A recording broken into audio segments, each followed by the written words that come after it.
We're a few minutes before the hour. Did either of you anticipate witnesses or clients being present? No, Your Honor, I did not. I did not either. Okay, there's no reason why we might not proceed. We'd be delighted. All right, there you go. I don't need to speak for my colleague, but I think she would be too. Okay, very well. As you know, each side will have 15 minutes to present oral argument. The appellant may reserve 5 minutes for rebuttal. And if you'll let me know if you wish to reserve any time for rebuttal, I'll be keeping the time. Thank you. We've read the briefs and we are ready to proceed. Thank you. Your Honors, may it please the Court, my name is Mark Dan. I represent Ronald Easley, the defendant in the case below and the appellant today. And I would like to reserve 3 minutes of my time for rebuttal. Yes. Thank you, Your Honor. Your Honor, this case is one that I think should follow a long line of cases now that have developed here in the 9th District and that have recently been joined by the 11th District regarding the sufficiency of affidavits in any case, any civil case, but in particular in cases seeking to enforce a note in a mortgage in a foreclosure action. In this case, which we referenced in our reply brief, the Luce case, which literally contained the same affidavit as has been proffered. In this case, obviously they changed the names of the borrower and they changed some of the amounts, but the form of the affidavit is exactly the same as the 11th District addressed in the Luce case. And following along the lines of the Valaba case and the Goya case and the Dvorak case from this court, that the burden of proof under Rule 56 on a motion for summary judgment requires that actual evidence be introduced in compliance with the rules of evidence. Just because it happens to be by affidavit doesn't excuse the obligation to authenticate that evidence. And in this case, there's no evidence in the record at all that Greentree, the plaintiff, was in possession of the note, Mr. Easley's note at the time of filing the complaint. They may have been, but there was no evidence in the record that occurred. The affidavit in this case is wholly insufficient. The general averment, quote, "I have personal knowledge and information regarding all statements contained herein," falls woefully short, Your Honors, of establishing either the reliability of the records and the evidence proffered, or establishing that the affiant herself is either a records custodian or a qualified witness as contemplated by the rules of evidence. Counsel, you say that the affidavit was the same as that in the Luce case, and that the lender may have had the note at the time the complaint was filed, but the affidavit does not say so. Would you address the position of your opposing counsel that the documents that were attached to the affidavit bear out the dates that the lender had the possession of the note?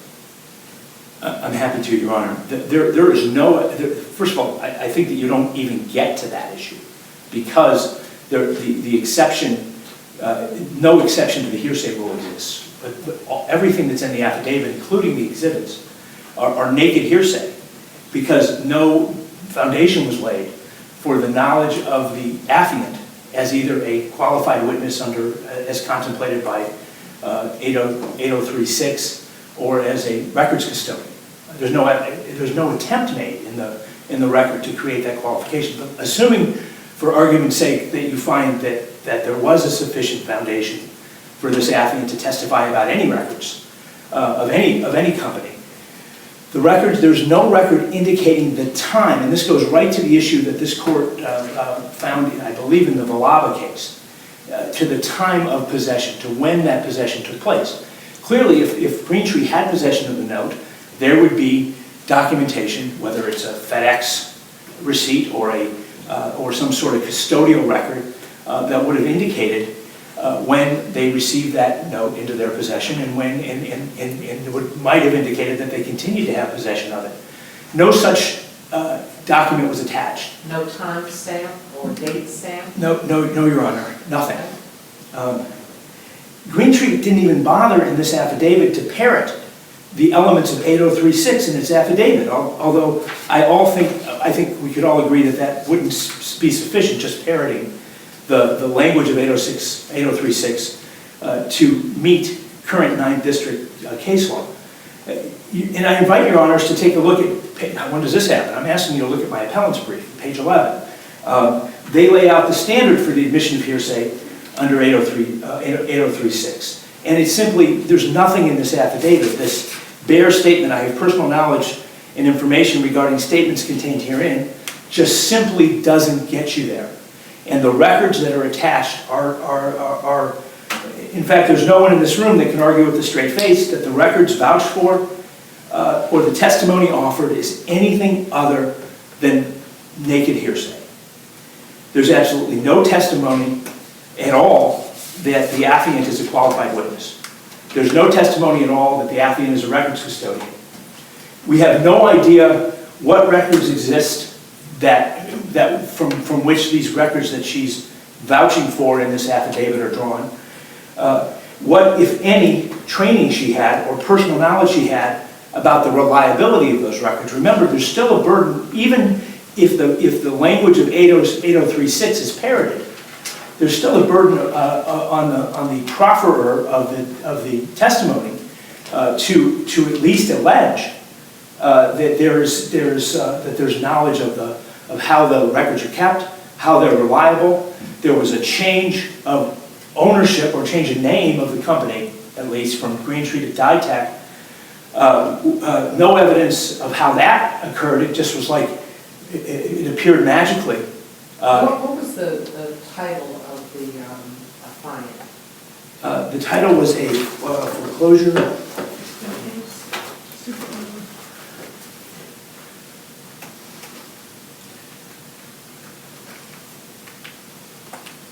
You know what, we'll look. I know, I have it right here. The title was Gretchen Kessler, Foreclosure Supervisor for Ditech Financial. As you're aware, the plaintiff in the case was Greentree. There's no evidence attached of any merger, of any name change, of any difference. You can read the Wall Street Journal and perhaps be aware, but they didn't even attempt to ask the court to take judicial notice of the name change or the merger between Ditech and Greentree. They just simply started talking and offering hearsay testimony that no court in this state should allow in support of an action for money damages or for the foreclosure of somebody's home. Your Honor, in addition, the alleged notice of default, there's one other issue that I'd like to draw your attention to, and that is that the alleged notice of default that is attached to the affidavit. Again, I think there's ample reason to believe that that's not admissible because it's not properly authenticated. But even if it were admissible, there's no testimony again about how that particular notice was sent.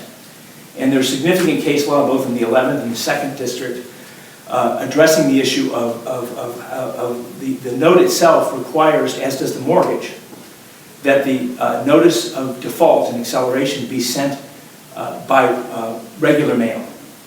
This indicates that it was sent. It says that it just says pursuant to the acceleration clause of the note.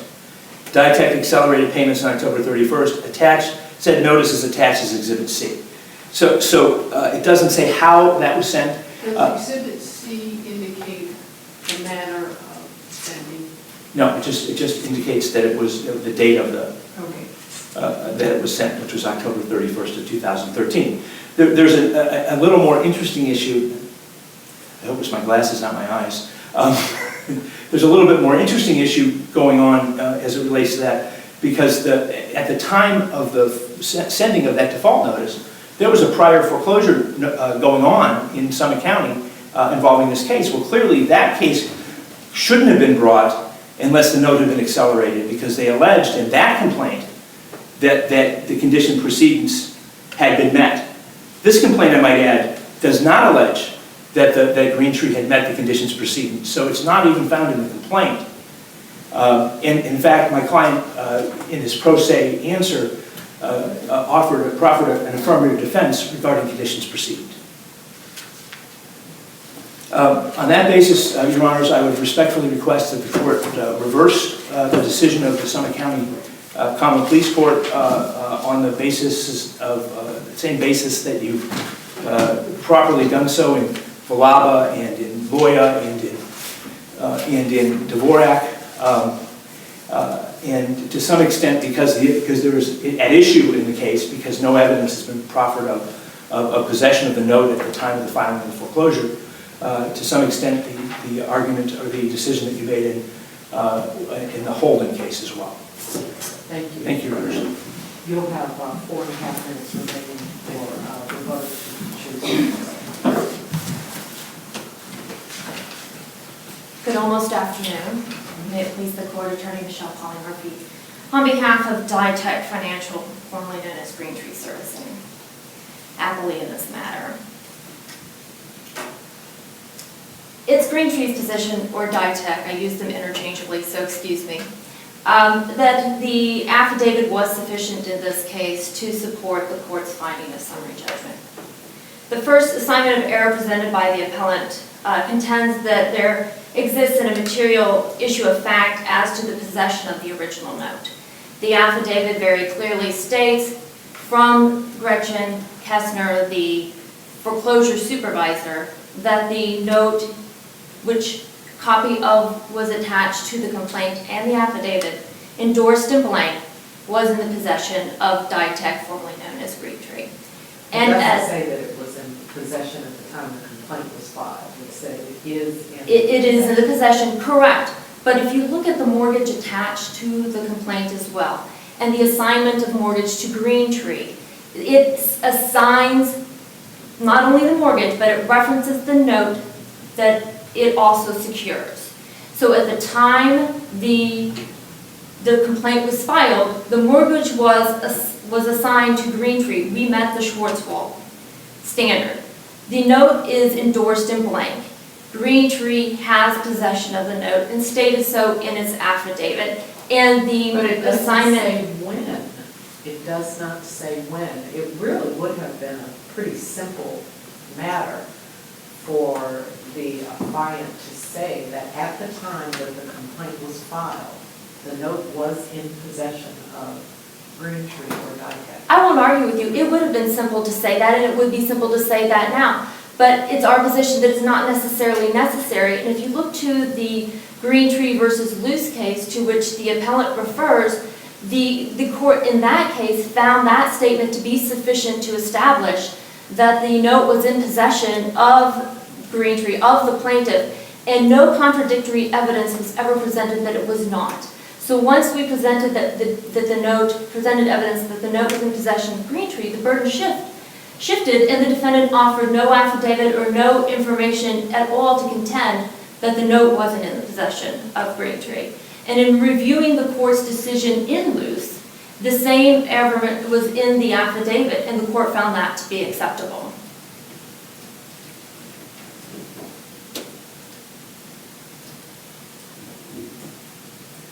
Again, the note is endorsed in blank, and with Green Tree or Ditech in possession of the note, it was within its right to enforce the note.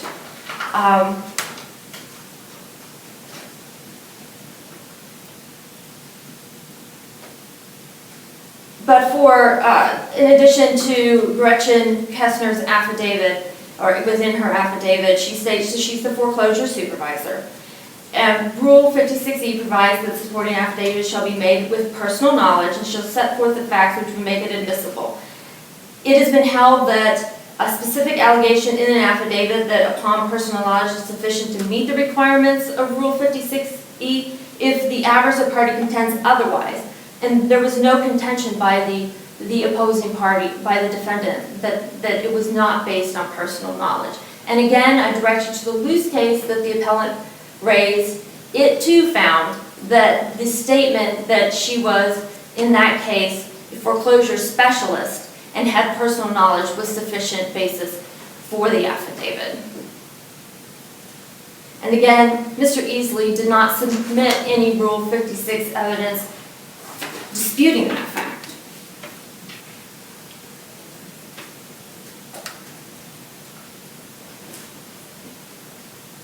Moreover, Mr. Dan referred to the name change. In the trial court itself, a notice of name change was filed, which set out the merger docs. That was never objected to by the defendant, nor was the issue that it should have been authenticated authenticated for summary judgment raised by the defendant at the trial court level. Therefore, it's Greentree's position that Easley has waived that position. Further, Mr. Easley contends that the condition precedent of sending the notice of default right to cure was not met. A copy of the notice for default was attached to the affidavit. The affidavit recites the date on which it was sent. It was sent pursuant to the mortgage, as stated in the affidavit. And again, What does that mean? well, again, directing you to the Luce case that appellant has raised, that court found that that was sufficient to show that the condition precedent was met. Again, there was no contradictory evidence to indicate that it was not sent in the matter subject to the mortgage. In fact, there was no contradictory evidence to say if he was arguing that he didn't receive it or he's not in default. None of that was offered at all.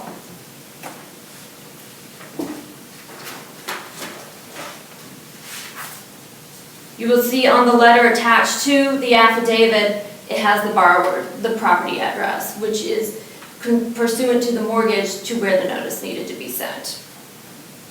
But Again, it doesn't indicate whether it was done by certified mail, regular certified correct. mail. But if you look back to the Luce case, that court has ruled that affirmation in the affidavit was sufficient to find that it was sent pursuant to the mortgage, and again, no evidence to challenge that was ever presented.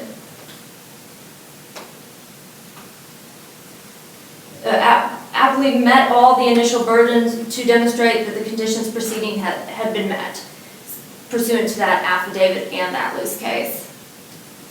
Again, having met the burden, having met that burden, the burden shifted to appellant to set forth specific facts demonstrating that genuine issue of material fact existed. Appellant did not provide any. He sought it. There was no information other than an affidavit that certifies some prior filings in a prior case by a member of Mr. Dan's staff.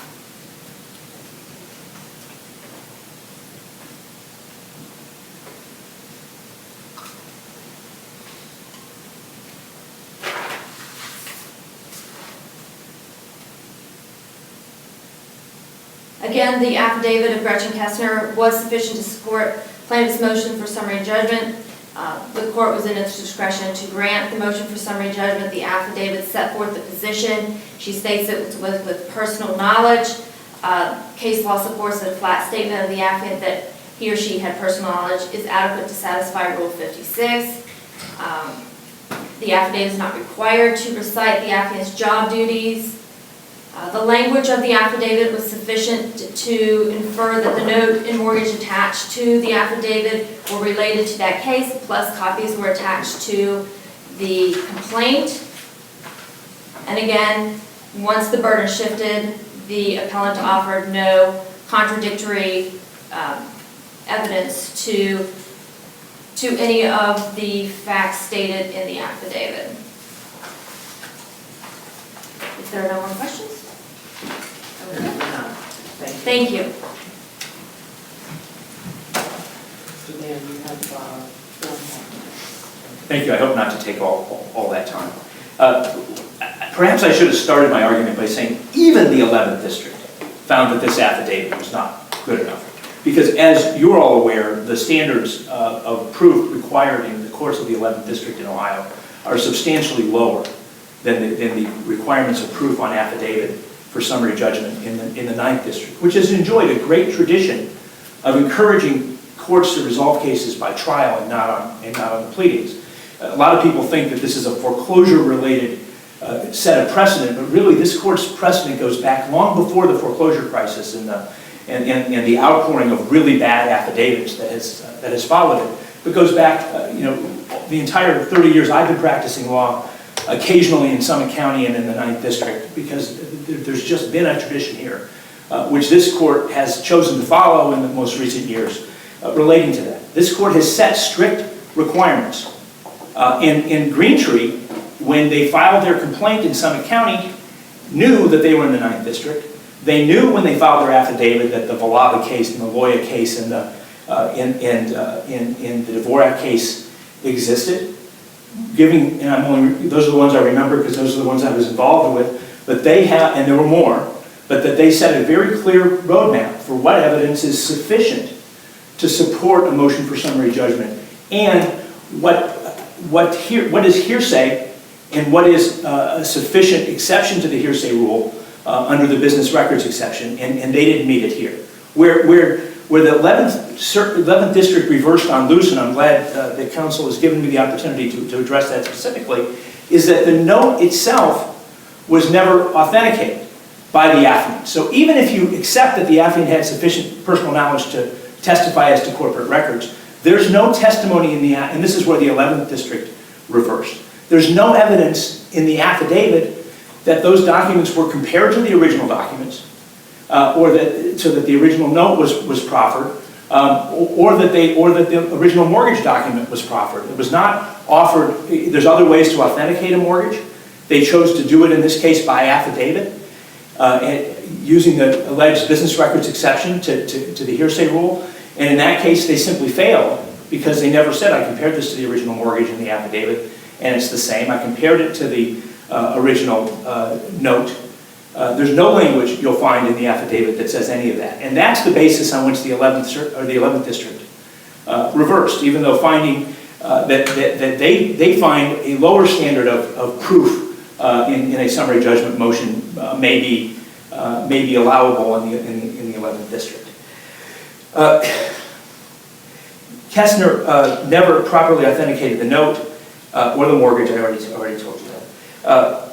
And you don't even get to the question of whether the burden of proof shifted to Mr. Easley in this case if the evidence proffered by the plaintiff does not comply with Rule 56 and the rules of evidence. If the information offered isn't sufficient to get them over the hurdle of meeting their burden of proof, making the prima facie case that a judgment on the pleadings, a summary judgment should be granted, then the burden never shifts. So I agree with counsel that if the burden had shifted, then we would be having a different conversation. But they never put the evidence forward that they had the note at the time of filing the complaint, that they had the note in their possession, other than saying it's in their possession. And as this court has clearly said, when you're talking about business records, the purpose of the business records affidavit is to authenticate those records. And here, I think this court will find, as the 11th District did on the same affidavit, that by saying that the note and the mortgage is attached, without saying that it's the actual mortgage that's in the files of Ditech, or Greentree, or whatever they're calling themselves, or Walter Management, or whatever they call themselves today, is the same as the one attached to the affidavit. They never met their burden of proof. And without admissible evidence, that burden never shifts. And you have arrived at the end of your time. Thank you, Your Honors. Thank you both for your presentations. The court will take a matter under advisement. There is an opinion which will be sent to both sides, and certainly check the Supreme Court website for decisions there. Have a great day. Thank you, you too.